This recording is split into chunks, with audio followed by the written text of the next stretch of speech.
Salut à tous, bienvenue dans Focus. Aujourd'hui, je reçois Julien, alias Jules de Productivité, expert en gestion du temps.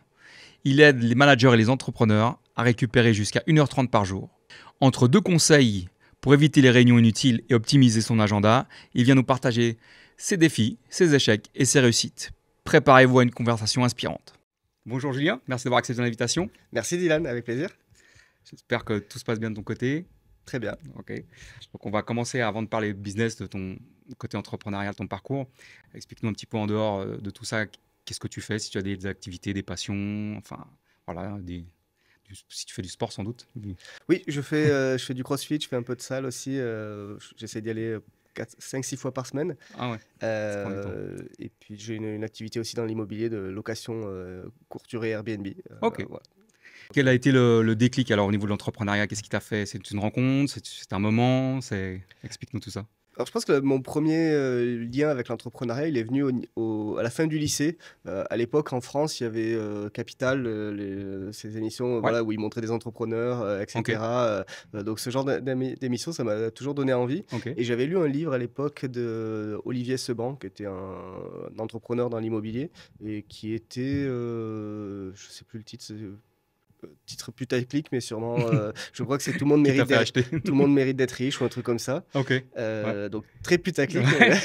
Oui. Et ça a été ma première expérience, enfin mon premier rapport à l'entrepreneuriat. J'ai trouvé le bouquin très intéressant à l'époque pour une première ouverture. Et il te disait, ben voilà, en fait, il y a une autre voie que le salariat. D'accord. Donc, Et au final, ça s'est pas fait de suite, mais c'est d'accord. resté quand même en tête. Et D'accord. voilà. Donc, ça t'a pas poursuivi et après, quel est le moment où tu as justement passé à l'action en fait? Là, tu avais conscientisé le fait qu'il y avait une possibilité de faire de l'argent, d'entreprendre, et qui t'a fait te dire, bon, j'y vais maintenant. Bah, c'est après l'entrée dans la vie professionnelle. Ouais, Je suis pas forcément, je me suis pas forcément plu dans mes expériences. Beaucoup de pression, peu de gratitude, peu de remerciements. J'étais en trading notamment, oui, à Genève et bon, c'est des milieux très très compliqués, très tendus et cetera, qui sont pas forcément, très très plaisants. Et je me suis dit: «Bah, en fait, c'est peut-être pas la voie que je veux faire». Donc j'ai commencé ma première boîte donc un site e-commerce ok, qui proposait des produits d'hygiène et de beauté en format de voyage, pour les avions.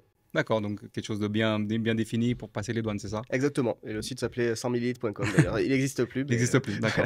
Donc ça, c'est ta première expérience voilà. entrepreneuriale, et après, qu'est-ce que tu as continué à développer ce site, ce produit, ou tu es passé à autre chose, ou Alors, tu as... oui, j'ai fait donc pendant 3 ans, j'ai travaillé sur ce projet. J'ai essayé de développer l'activité. Ça a Mhm. été, une expérience plus compliquée que prévu dans le sens où j'avais beaucoup de choses à apprendre et c'était pas du tout mon domaine, c'était pas du tout, et c'est un milieu très compétitif aussi, la D'accord, cosmétique, etc. oui. Donc au bout de 3 ans et demi, j'ai arrêté et je suis retourné travailler parce il fallait payer les factures. D'accord, tu avais épuisé les ressources C'est financières ça. alors. D'accord. J'avais pas envie de rentrer chez mes parents, donc il fallait. Et tu as retrouvé quel chemin là? Du coup, tu t'es mis en salariat, c'est ça? Voilà, donc j'ai réenchaîné dans la finance, mais sur un poste un peu moins exigeant, on va dire, en termes de mental, etc. D'accord. Et avec une équipe beaucoup plus agréable à vivre. Et donc j'ai fait ça pendant 3 ans aussi. Et après, il y a eu une restructuration dans l'entreprise. Et c'est là que j'ai commencé mon activité dans l'immobilier. J'ai acheté une maison que j'ai retapée. J'ai fait 3 appartements dedans et j'ai commencé ainsi la location courte durée. Ok, donc sur entre guillemets un licenciement, c'est ça? C'était ça C'était la un restructuration? Ok. licenciement. Ouais. Donc sur un plus ou moins échec, tu as rebondi, tu es parti, tu as acheté une maison, tu t'es dit, tiens, je rénove tout, et C'est ça, tu mets ça en exactement. En location. fait, ça faisait quelques temps que je commençais déjà à chercher à investir. J'avais eu un projet qui était tombé à l'eau. Et ce projet est tombé pile au bon moment. Quand j'ai été licencié, en fait, j'étais sous préavis. Ok, Donc j'avais 3 mois de préavis et j'ai trouvé ce projet qui était vraiment superbe. Et donc j'ai dit, bon, ben, on y va. Et puis, ah, mais tu as vraiment pivoté parce que ça n'a rien à voir avec la finance au niveau du... une partie quand même, parce que moi j'étais dans tout ce qui était analyse des performances, analyse Ça t'a aidé pour le... voilà, apprendre à structurer ses calculs de performance, etc., Ok, comprendre les rendements, etc. Il y a une partie qui est liée à la finance et puis tout ce qui est financement, on va dire crédit, Ouais. c'est des choses aussi, c'est du levier qu'on utilise aussi en finance. Donc c'est Donc tu étais sensible, enfin tu étais formé à ça, quoi. voilà. Mais par contre, tout ce qui est le côté, on va dire, enfin BTP, tout ce qui était construction, tu as fait toi-même les cuisines, enfin tu as remis C'est l'électricité en place. Ok. Ouais, en fait, on est parti d'une feuille blanche quasiment. Ouais, J'ai acheté le lendemain, j'ai fait venir une quinzaine de personnes à la maison et on a tout détruit. super. On a rempli je sais pas combien de bennes et de camions. Et ensuite, j'ai fait les travaux, une grosse partie moi-même. J'ai fait venir aussi des amis de temps en temps qui m'ont aidé. Donc pendant 1 an et demi, j'ai retapé ces 3 appartements. Bon, Et donc, ouais, isolation, placo, sol, peinture, déco, voilà. génial. Donc encore une autre expérience, encore d'autres domaines de compétences acquis, quoi. Voilà. Et en fait, j'ai eu la chance, même si moi je suis pas du milieu, j'ai mon père qui est électricien. Ah ok, ouais. Bon, il habite pas dans le coin, il habite à Montpellier, donc c'est un peu loin d'ici. Oui, Mais il est venu m'aider plusieurs fois et puis il m'a apporté des outils aussi qu'il avait, etc. Donc ça m'a aidé un peu grandement, on va dire. à mener à bien ton entreprise, quoi. C'est ça. Donc là, tu es parti donc, sur un licenciement, tu as rebondi sur le fait de pouvoir acheter une maison, la retaper pendant 1 an et demi, et après tu as continué dans le domaine de la location courte durée, d'achat immobilier, ou tu... Oui, exactement. Alors j'ai continué dans cette activité, mais j'avais plus de capacité d'emprunt. Ouais, Donc en fait, je me suis renseigné et j'ai trouvé le système de sous-location professionnelle oui, qui permet de louer à des propriétaires des biens et ensuite ok, de les louer légalement sur Airbnb. ok. Euh, donc j'ai développé mon activité comme ça jusqu'à 9 appartements. Ah ouais, Donc entre Thonon, l'Aglo d'Annemasse et Saint-Julien, quoi, grosso modo la frontière ok, suisse, franco-suisse, quoi, ok, côté français. d'accord. Et là, actuellement, tu continues de développer l'activité de... Non, cette activité, je suis en train de la réduire Ok. pour différentes raisons, mais il y a un ras-le-bol, on va dire, au niveau de la clientèle qui est vraiment. Toi, c'est ça, Ouais, toi? Ok. moi j'ai un ras-le-bol au niveau de la clientèle. Les marges sont de plus en plus faibles parce qu'il y a de plus en plus de concurrence et les contraintes de plus en plus fortes aussi Ok. au niveau législatif, etc., au Oui, niveau taxation. une pression. Ça va pas forcément dans la bonne direction, en France du moins. Et donc j'essaye, Tu voilà, sens j'ai commencé à diminuer déjà la enfin, voilure et l'idée, ça serait de pivoter. d'arrêter complètement d'ici 1 an, on va dire à peu près. D'accord, donc Voilà, ok, donc tu vas arrêter l'activité parce que tu sens qu'on arrive au bout de quelque chose, quoi, en c'est fait, ça, hein. exactement. Les gouvernements mettent de plus en plus la pression sur la Mm. courte durée, etc. C'est très compliqué. Et durant ton parcours, on parle souvent de succès, hein, donc quand on réussit, c'est super sympa. Mais quels sont les échecs, les galères que tu as eues qui t'ont justement formé, sur lesquels tu as rebondi, ça t'a permis d'avancer, d'apprendre quelque chose?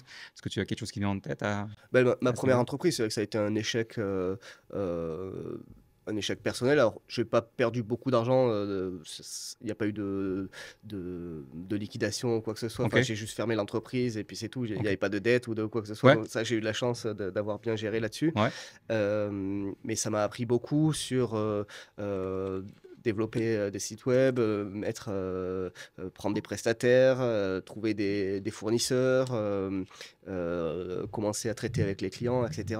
ok. Plus voilà tout ce qui est autour de- d'Internet, des réseaux, Oui, etc. la Donc ça a gestion été des une réseaux. première expérience que moi je regrette aucune de mes expériences parce qu'elles sont toutes, elles t'apportent toutes quelque chose en fait. Oui, tu tires toujours le positif C'est ça. de tout ce qui est arrivé. Ouais. Effectivement, ouais, oui, c'est important de garder la tête haute parce que sinon, vu les coups qu'on ramasse dans l'entrepreneuriat, C'est ça. si on n'est pas résistant, ça va être compliqué, quoi. Donc ça, c'est l'échec. Enfin, l'échec, je mets toujours des guillemets, mais c'est quelque chose de plutôt négatif qui s'est passé, mais donc tu as tiré le positif. Mhm. Donc tout ce qui est gestion des réseaux, gestion des collaborateurs et tout ça, quoi. Exactement. Et après, tu es reparti justement, donc suite à plutôt problème financier dans la finance. Mhm. Ouais, Voilà. tout à fait. Et après, tu as acquis justement cette maison que tu as retapée, tu as développé ton activité de conciergerie, une sorte de conciergerie, c'est ça? On peut appeler Oui, ça? pour moi-même, on va dire, ouais, Pour toi-même, ouais, bien sûr. Ouais. Et pendant tout ce parcours, justement, comment tu as géré la pression? Comment tu as géré les doutes? Comment tu as une petite technique? Tu as même la solitude, parce qu'on dit souvent que l'entrepreneur, il est un peu seul face à lui-même, quoi. C'est un peu ce qui en sort. Donc, comment tu gères? Que tu as des petits process, tu as des petites choses Alors que tu fais quotidiennement? la pression, je pense que c'est une question de caractère. Je la gère assez bien, on va dire. Ok, Même quand il y a beaucoup de choses à faire, moi moi j'arrive à bien performer quand il y a beaucoup Mhm. de choses à faire. Je me fais même chier quand il y a rien à faire, tu vois. Hyperactif ou... J'arrive pas à rien faire. Ouais. Peut-être un petit peu. Ouais. Ouais, c'est faut Euh, gérer. et sur la solitude, oui, c'est vrai que quand on est entrepreneur, quand on bosse depuis chez soi, c'est très compliqué. Oui, Et puis, euh, j'ai entendu récemment une définition sur être introverti ou extraverti. ouais, C'est pas forcément le fait d'être avec des gens ou pas, c'est le fait de récupérer son énergie, soit seul, soit avec des gens. ok, Et du coup, moi, je me reconnais dans la définition de l'introverti, dans le sens où j'ai besoin d'être seul pour récupérer mon énergie. d'accord. Mais par contre, je suis quand même quelqu'un de très sociable. Donc Ok, j'ai besoin d'avoir donc c'est une autre définition de voilà, l'introverti. Ok, donc tu es introverti parce que tu es en mode, tu récupères tes batteries, en fait, tu recherches tes batteries tout seul, pas exactement. oublier pas au contact de personne, mais par contre, tu es sociable. Ouais. Et pour la solitude, du coup, Ouais, bah, pour le côté solitude. bah, c'est aussi comme ça que je me suis mis au CrossFit. Parce que avant, je faisais un peu de tennis, mais c'était avec un prof, et donc c'est un contre un, etc. C'est assez limité en termes de. Ou avec un partenaire, quoi. Ouais, Mais c'est assez limité en termes de personnes qu'on rencontre. oui, Et du coup, je me suis dit, bah, en fait, il faut que je fasse une activité sportive déjà qui me sorte un peu du boulot ouais, et qui me permette de voir du monde.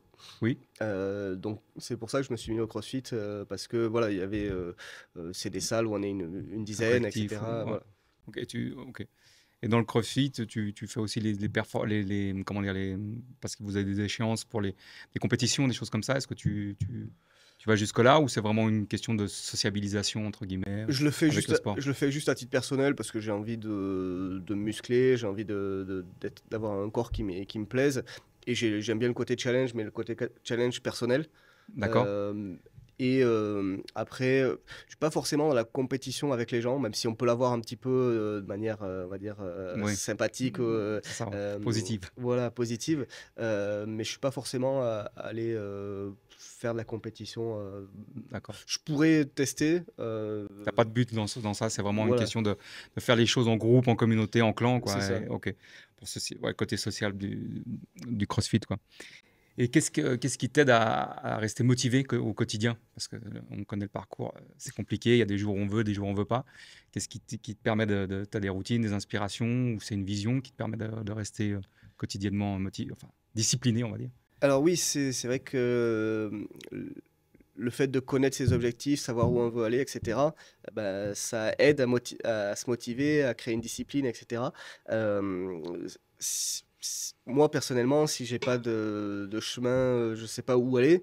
Comme je disais tout à l'heure, je vais me faire chier, je vais perdre mon énergie sur des trucs qui auront pas de finalité, on va dire. D'accord. Euh, donc c'est vrai que Tu t'es donc fixé un but, tu as une vision, ouais, je me suis t'as fixé. répondu au Moi, why, au pourquoi, exactement. justement. Moi, chaque D'accord. année, chaque début d'année, je me fixe mes objectifs. Ok, c'est annuel alors. Voilà, sur différents thèmes.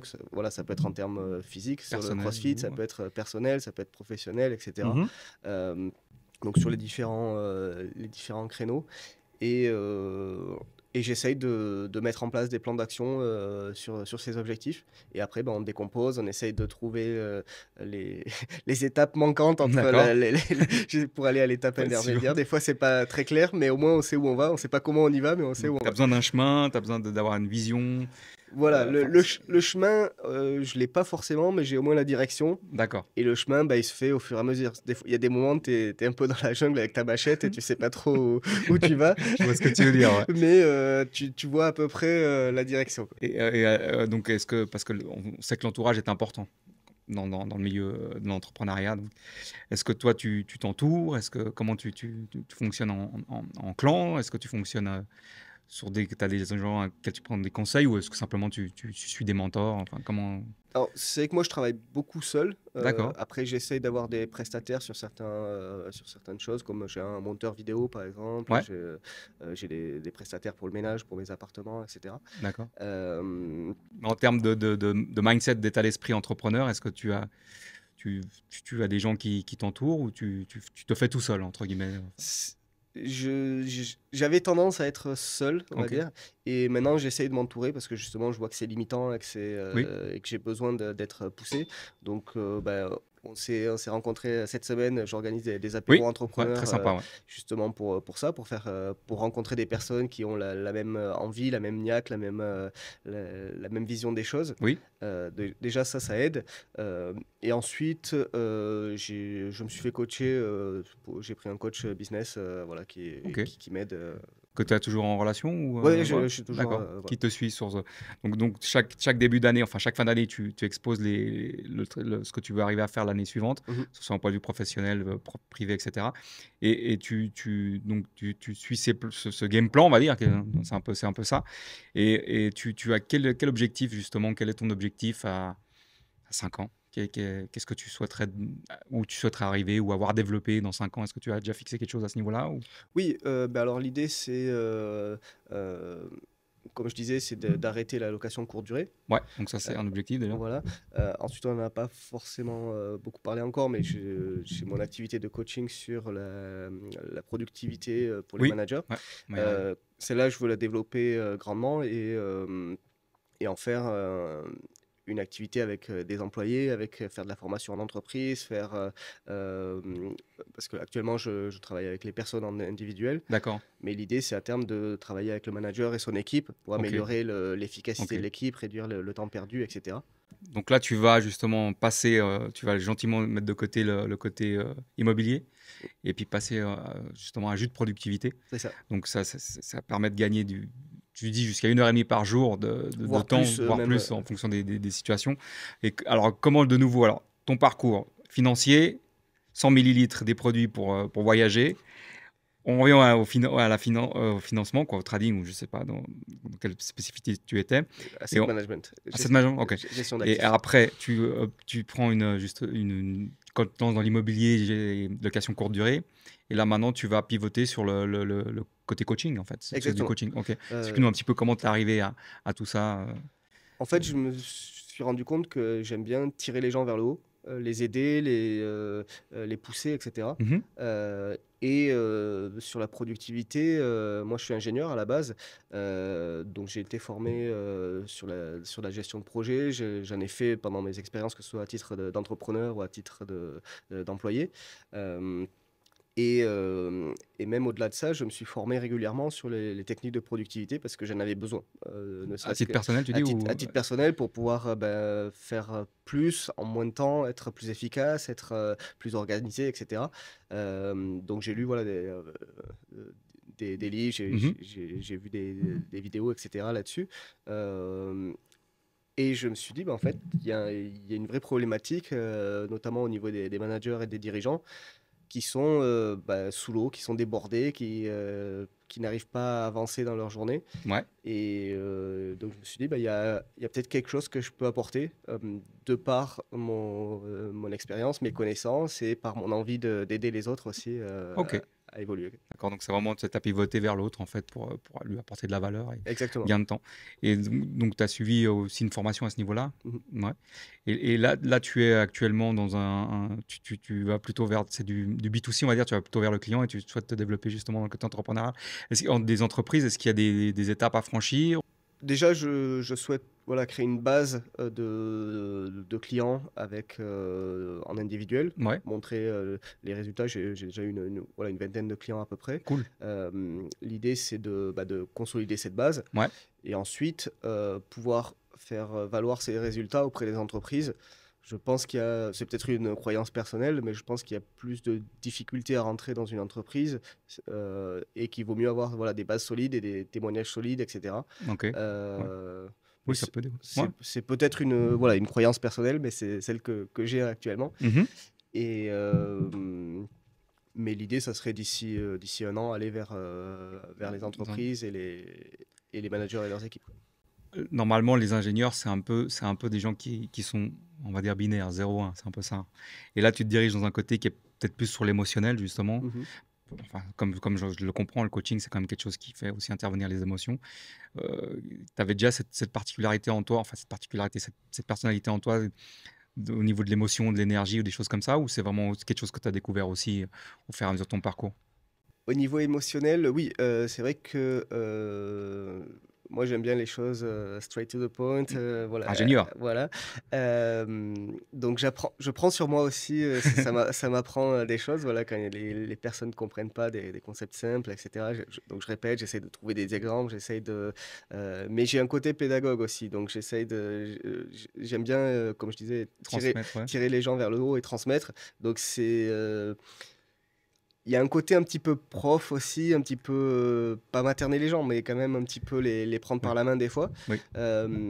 Après, moi j'ai une approche un peu directive aussi.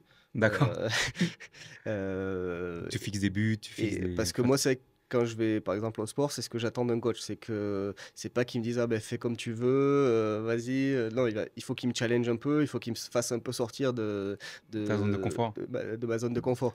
Je sais qu'il y en a qui apprécient pas, Oui, mais moi c'est ma façon de travailler. J'estime que si tu viens me voir, c'est que tu as un souci oui, et que moi je peux t'aider à le résoudre, oui, mais il va falloir que tu changes certaines choses.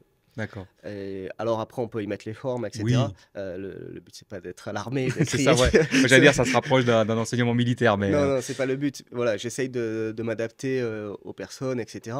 Euh, en mais, gardant une rigueur, quoi, en gardant une discipline quand même. mais voilà, j'essaye de leur donner quand même euh, des choses à faire, des choses à travailler. Alors peut-être s'ils n'ont pas compris une chose, bah, essayer de reformuler, Oui, essayer de trouver d'autres exemples, essayer de trouver comment l'appliquer plus facilement dans leur vie. ouais, Mais sur la productivité, il y a des concepts qu'on ne peut pas forcément modifier. Il faut, euh, il faut les appliquer pour que ça marche.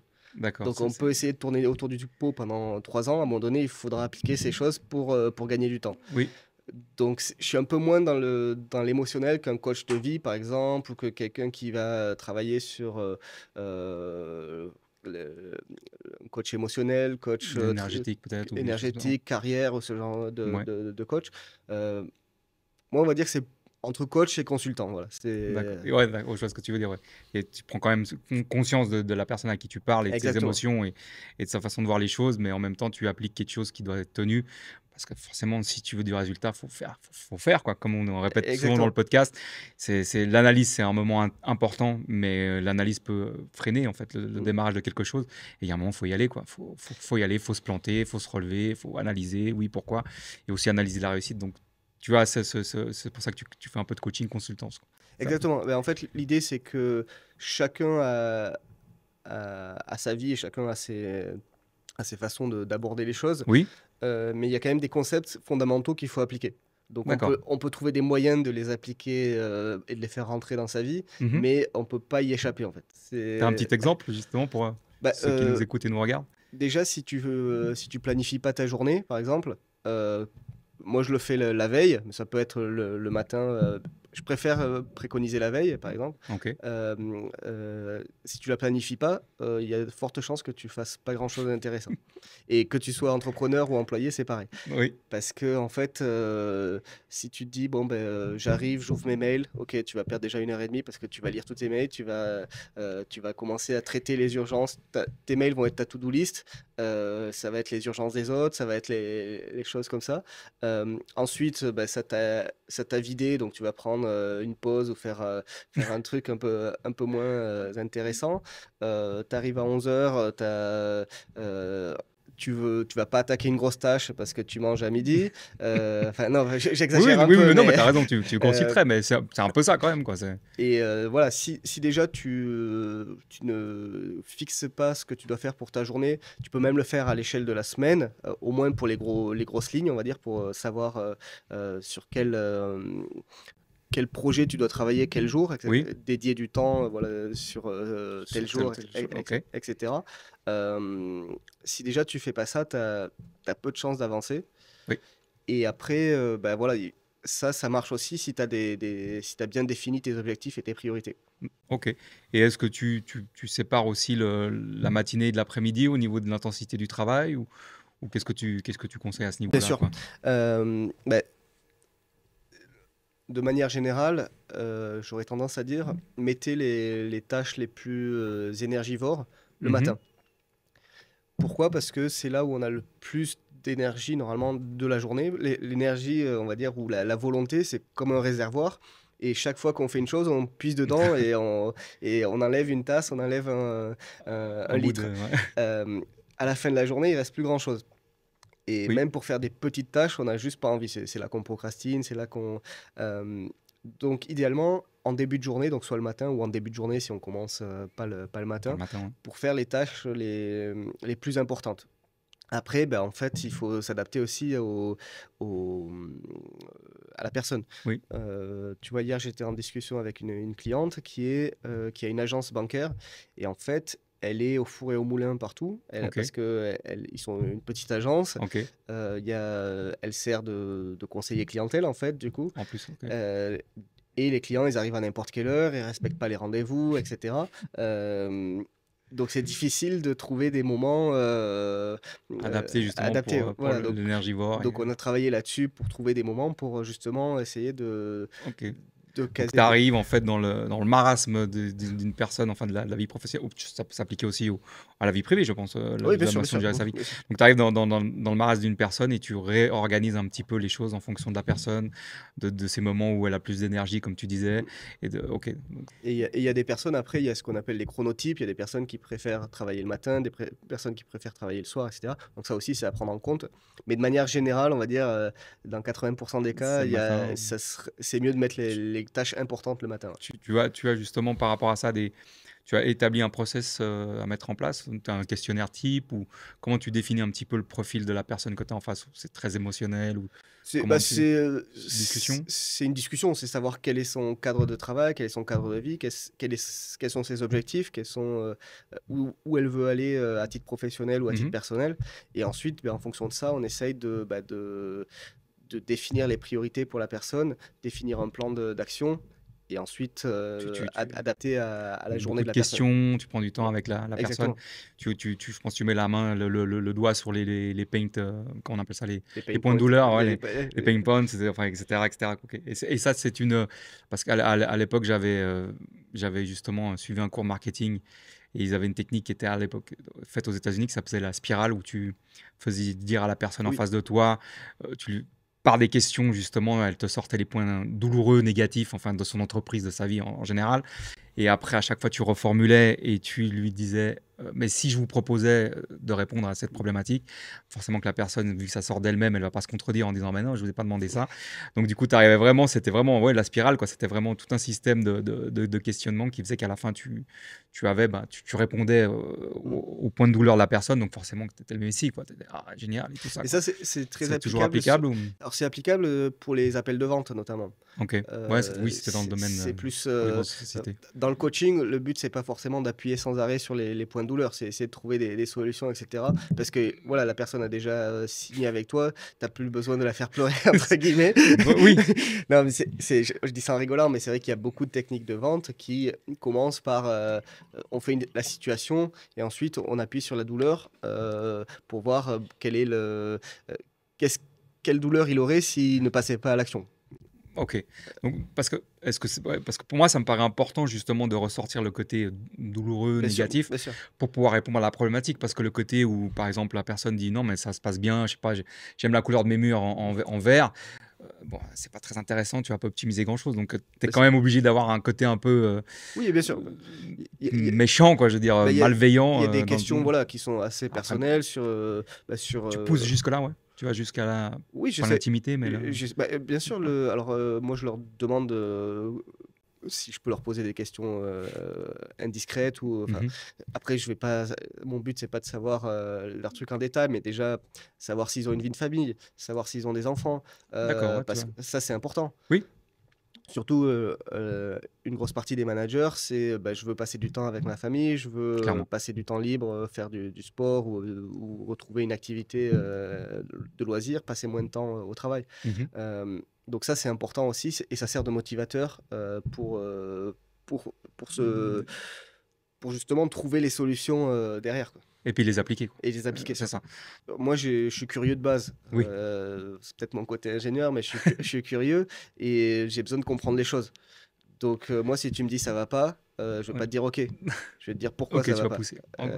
C'est Ouais. Oui, c'est dans ton domaine, c'est quand même intéressant justement de pouvoir pousser un petit peu la conversation que de rester en superficie parce que c'est vrai que les gens ont de la peine à se découvrir.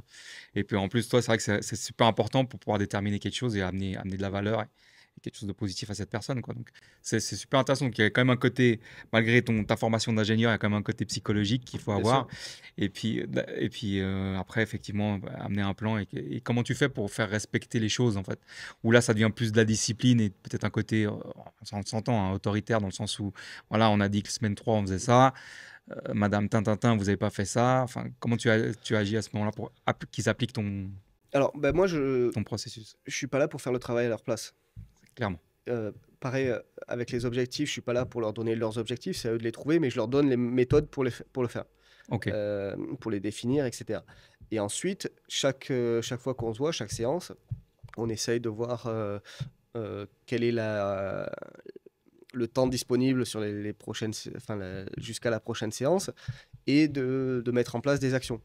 Bah, chacun a sa vie après, hein, on a tous des imprévus, on a tous Oui, des... Donc, on sait que à la prochaine séance, il y a de fortes chances que tout ne soit pas fait, etc.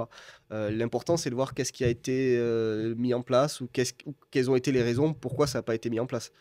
donc Euh, ils doivent te rendre des comptes, entre guillemets. ou à eux-mêmes, en fait. Ouais, oui. Bah, C'est pas à moi. ouais, bien sûr. Mais des fois, c'est plus facile de dire que c'est Oui, non, l'autre, mais quoi. je veux dire, c'est pour eux. Ouais, C'est juste eux qui décalent l'achèvement de leurs objectifs. oui, bien sûr. Ouais. Donc c'est plus ça. Après, moi, je fais un suivi régulier et le but, c'est de mettre en place des habitudes, justement, essayer de le faire petit à petit, parce que ça sert à rien d'essayer de prendre 12 habitudes en même temps, tu n'y arriveras pas. Oui. Il vaut mieux commencer à se dire, je prends une habitude maintenant, dans 2-3 semaines, on voit où on en est, etc. Et peut-être en mettre une deuxième là-dessus, plutôt que de noyer la personne avec des techniques, etc. Est-ce que toi, ça te frustre le fait que les gens n'y arrivent pas ou... Parce que tu dois, c'est un peu là, ma question, c'est que c'est un peu compliqué dans le sens où tu dois avoir euh, quand même des résultats pour pouvoir continuer à avancer dans C'est- ta profession. Tes résultats dépendent de l'autre. Bien sûr. Donc l'autre, c'est généralement, ouais, mais c'est lui qui m'a mal dit. Donc c'est plus facile de dire ça que de dire non, c'est moi qui n'ai pas respecté ce que Julien m'a dit. Comment toi-même, à l'intérieur de toi-même, tu gères toutes ces émotions, toutes ces contradictions, enfin tout ça, quoi. Est-ce que tu as quelque chose de C'est vrai spécifique? Tu fais que, du yoga alors, je suis très peu patient avec moi-même. Je le suis plus peut-être avec les gens. Ok. Je prends en compte la vie des gens. Oui, t'es obligé. T'es obligé. Voilà, c'est essayer de comprendre pourquoi, pourquoi il n'a pas mis en place. Est-ce que c'est parce que bah, il était surchargé au boulot et que voilà, est-ce qu'il a eu un problème familial, etc. Ou juste la flemme ou autre. Ou est-ce que c'est parce qu'il n'a pas compris. Donc j'essaye déjà de différencier. Est-ce que c'est des fautes externes? Est-ce que c'est des fautes sur la personne ou est-ce que c'est moi? La dernière fois, j'étais avec une cliente. Elle devait finaliser ses objectifs. Donc, Mhm. et en fait, elle avait fait la moitié parce qu'elle était bloquée à une question. Et je lui avais dit, bah, n'hésite pas à m'envoyer des WhatsApp ou autre. Ouais. J'essaye de répondre assez rapidement. Et elle l'a pas fait. Donc, on a rediscuté pendant la séance d'après de là où ça bloquait. Moi, j'ai essayé donc, de lui expliquer mieux. Et ensuite, je prends ce feedback aussi pour les prochaines fois, Oui. pour les prochains clients qui auront potentiellement ce problème. Donc, être plus Ça va. clair sur ce que j'ai mis, etc. Peut-être détailler un peu plus, etc. Donc tu pars de toi quand il y a une incompréhension ou une tâche qui n'est pas effectuée, tu pars d'abord de toi. Et idéalement, j'ai envie de dire que j'essaye de me dire qu'est-ce que j'ai mal fait. Ok. Mais c'est vrai qu'on a toujours des travers et des fois on va mettre un peu la faute sur l'autre. Oui. Voilà, j'essaye quand même de trouver ce que moi j'ai mal fait, même si c'est pas tout le temps le cas, enfin Ok. pas tout le temps Le réflexe, quoi. le Premier réflexe, réflexe, on va ouais. dire, voilà. Et c'est pour ça que j'essaye de comprendre qu'est-ce qui a été bloquant, qu'est-ce qui est... voilà, si la personne me dit, ah ben voilà, j'ai eu 12 clients Oui. au boulot qui m'ont demandé 12 000 trucs, bon ben Ouais, elle va pas pu se concentrer. moi j'y peux rien, elle y peut rien non plus, peut-être si elle y peut, parce que peut-être elle est mal organisée dans son boulot, mais ça c'est autre chose, on peut travailler dessus Ok. d'ailleurs. Mais voilà, ça c'est Donc tu pars de toi et ensuite tu regardes un petit peu l'autre. Donc beaucoup de communication avec, avec je sais pas, tes collaborateurs ou clients, je sais pas Oui, comment tu les client, nommes. oui. Ouais, clients. Donc, et tu procèdes sous quelle forme? C'est quoi, en présentiel? Donc tu vas les voir ou En visio, on fait en tout. visio, d'accord. Mais la première fois, est-ce que tu préconises d'aller voir la personne pour une question aussi de ressenti ou tu fais beaucoup de visio? Plus visio? Je trouve que c'est pas forcément nécessaire. D'accord, c'est pas non. Il y a certains coachs qui te diront que c'est le cas. Oui, c'est personnel, ça, je pense. Ça dépend peut-être des thématiques des coachs. Il y a certains. Voilà, c'est peut-être sur les coachs de vie, etc. Tu as besoin peut-être de voir un peu les langages corporels, etc., que tu vois pas forcément par téléphone, Ouais. enfin par visio. Moi, j'ai pas ressenti ce besoin encore. Peut-être que ça viendra avec l'expérience, mais j'ai pas. T'as pas encore le. Ouais. Non, bah après c'est une question de choix, je pense, et de position. Ouais, et puis je pense que c'est. On est maintenant on est habitué depuis le Covid, on est habitué à la visio. Ça s'est démocratisé, les gens sont beaucoup plus naturels sur la visio, etc. Oui. Et même d'ailleurs, en général, ils prennent leur téléphone, ils font la vaisselle. Enfin, oui, c'est vrai que maintenant, ça fait partie de la vie intime, la visio, quoi. C'est vrai que Zoom et tout ça, la team, ça s'est bien démocratisé avec le voilà, Covid. donc voilà, moi j'ai pas t'as adapté je la ressens pas technologie. ce besoin. J'ai un client au Canada, je vais pas aller le voir. Ok. Oui, c'est clair que c'est. Ouais. Et quel conseil tu donnerais du fait de ton expérience à quelqu'un qui veut se lancer, mais qui n'ose pas franchir le pas de l'entrepreneuriat? Alors, la première chose, ça serait d'essayer de bien comprendre le besoin et le client, avant de vouloir de se lancer à peine à corps perdu dans un projet qui va prendre des mois. Il y a souvent des choses qu'on peut faire qui ne demandent pas forcément beaucoup d'efforts, mais qui apportent de la validation. Ça peut être faire des questionnaires, par exemple, sur Google Forms ou des trucs comme ça, sur comprendre un peu les besoins de la personne ou les problématiques sur un sujet en particulier. Ça peut être faire des interviews avec des potentiels prospects, ou des gens qui rentrent dans ta cible, au moins, même s'il n'y a pas de démarche commerciale. Moi, c'est ce que j'ai fait aussi. J'avais contacté une douzaine de personnes qui étaient dans mon réseau, voilà, de type manager ou dirigeant. Très bien. Pour essayer de voir s'il y avait un vrai besoin, quelles étaient leurs problématiques, etc. Ça, je pense que c'est important. Ça permet de valider le besoin, de voir ce que nous, on peut apporter par rapport à ce besoin-là. Ok. Et ou voir si on va complètement dans le mur avec notre idée ou pas. D'accord. Donc toi, tu as fait comme ça, quoi. Donc tu as questionné les gens autour de toi sans but commercial, voilà, comme tu l'as dit. Tu as obtenu tes réponses et après tu es passé à la pratique, quoi, en fait. Exactement. D'accord. Ok, intéressant. Donc tu conseilles aux gens une étude de marché, en fait. C'est ce qu'on pourrait un peu plus approfondi, parce que oui, c'est ça, mais ouais, c'est mais plus orienté sur le besoin que sur le produit. Ouais. Il faut pas penser produit dès le départ, produit ou service, on va dire. Il faut se dire quel est le besoin du client, qu'est-ce qu'il veut, et essayer même de creuser un petit peu, parce que des fois, c'est Ford qui disait si j'avais demandé à mes clients ce qu'ils voulaient, ils m'auraient dit je veux des chevaux plus rapides. Oui, clairement, faut pousser donc il y a un côté innovation aussi. Il faut essayer de trouver le besoin sous-jacent. Le besoin chez Ford, c'était de se déplacer rapidement et facilement. Faut interpréter le propos de la personne, quoi. Et après, si par exemple, toi, tu as obtenu cette validation par rapport aux 12 ou 15 personnes que tu as interviewées, et après, comment tu es passé sur le côté pratique? Il faut trouver ce que nous, on peut apporter, quelles sont nos compétences. Trouver quelle cible est la plus intéressante aussi. Parce que des fois, on réfléchit à certaines cibles, mais c'est pas forcément les plus demandeuses de cette offre-là. Au départ, je visais les freelances et les entrepreneurs. Ok.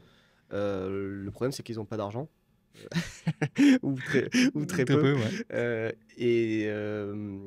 je me disais, voilà, c'est des gens qui ont besoin de récupérer du temps parce qu'ils sont l'homme orchestre dans leur entreprise. Donc là-dessus, tu as pivoté. Donc j'ai discuté avec c'était un influenceur sur LinkedIn qui m'a dit mais ta cible elle est pas bonne du tout. Là j'étais un peu sur le cul. C'était faux ou il avait non? Non, il avait tout à fait raison. Il m'a dit regarde, voilà, il peut y avoir les notaires, il peut y avoir les avocats, par exemple, Ouais. il peut y avoir les managers, il peut y avoir. Donc moi, j'ai commencé à regarder, voilà, quelle était la cible qui correspondait à différents critères, que ce soit financier, qui ait besoin, Aussi, etc., ouais. quoi, voilà. Ok. C'est comme ça que tu t'es lancé, quoi. Voilà. Et au début, tu as offert des prestations ou directement tu les as valorisées ou comment tu as Ouais, procédé j'en ai offert quelques-unes au début. pour un peu C'est A/B testing, quoi, en fait, c'est ça. tester le marché, quoi. Si demain tu reçois sans condition 100 000 francs, comment tu les investis dans ton entreprise, ton business? J'en mets une grosse partie sur la marketing et vente. On va dire, allez, 30 à 40 000 sur marketing et vente. Ok. Donc, prendre des personnes capables de recruter, enfin pas de recruter, Des commerciaux. oui, des commerciaux et ce qu'on appelle des setters ou des Ouais. closers sur Internet, Ouais. quoi, qui iront me chercher du volume de clientèle, des appels, etc. Et ensuite, une deuxième partie sur les réseaux. Ok. Voilà, actuellement, c'est moi qui fais la gestion des réseaux, mais ça prend beaucoup de temps. Oui. J'ai pas forcément envie de me consacrer à ça. Ouais. Donc tout ce qui serait community management, poster, faire. Alors les montages c'est déjà délégué, mais voilà, tout ce qui est gestion Des réseaux sociaux en des réseaux général. Ouais. sociaux en général, ça serait des choses que j'aimerais accélérer parce que je pense que c'est aussi un vecteur de vente. Ouais, d'acquisition. Ouais. Et Ouais. puis après, on va dire ouais, 40-40 et puis 20, quelques admin et automatisation pour gagner du temps sur certaines choses. Ok. Quoi. Donc majoritairement dans le développement et puis effectivement le marketing. Ouais. Voilà. Ouais. D'accord. Ok. Ok. Bah, je te remercie d'avoir participé et de nous avoir échangé au sujet de ton parcours. Avec plaisir. Et à bientôt. À bientôt. Merci d'avoir écouté Focus. Si cet épisode t'a parlé, partage-le à quelqu'un qui en a besoin. Abonne-toi pour recevoir chaque semaine une bonne dose de vrai, de galère, de réussite. Et surtout, lâche rien. À très vite.